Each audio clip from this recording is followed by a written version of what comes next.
김태리 배우님의 역대급 귀신 들린 연기로 너무나 무서운 밤이 되어버렸던 이번 악귀 10화였는데요. 정말 매회 대단한 연기를 보여주고 있는 배우분들이죠. 특히 10화 마지막 장면에서는 나병이를 찾아간 구산형을 볼 수 있었는데 해당 장면에서의 산형도 극중 악귀 연기를 하고 있는, 그러니까 악귀인 척 나병이를 속이려는 구산형인 것 같아 보이는데요. 눈앞에 산형의 연기에 속아 넘어간 것인지 기다리고 기다렸던 악귀의 이름을 드디어 뱉어준 나병이의 모습을 볼 수 있었죠. 나병이의 입에서 나온 이름이 향이였는데요.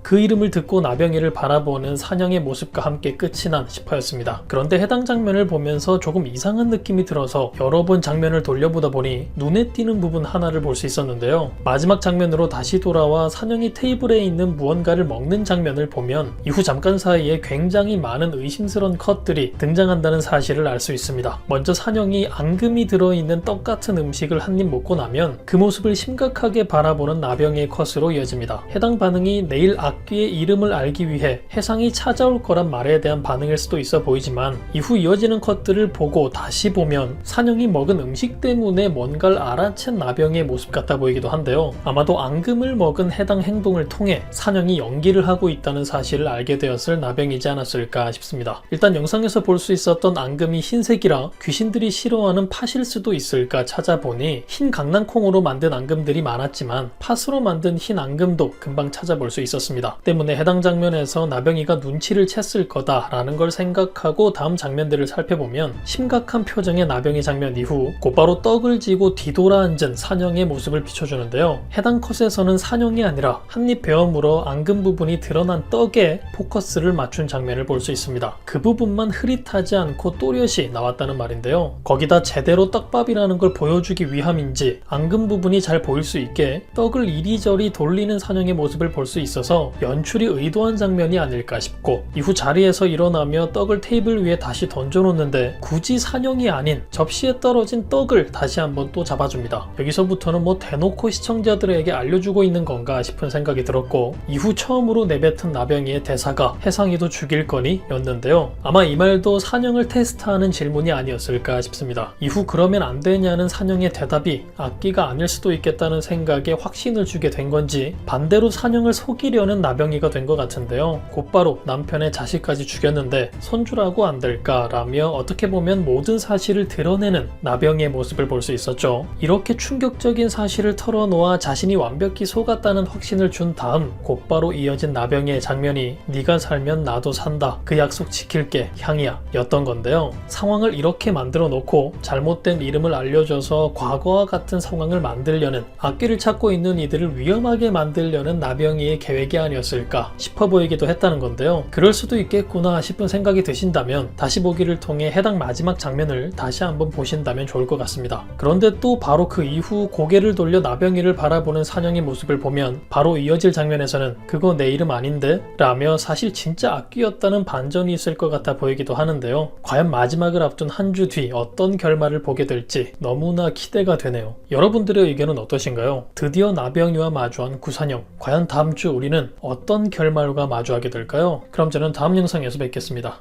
감사합니다.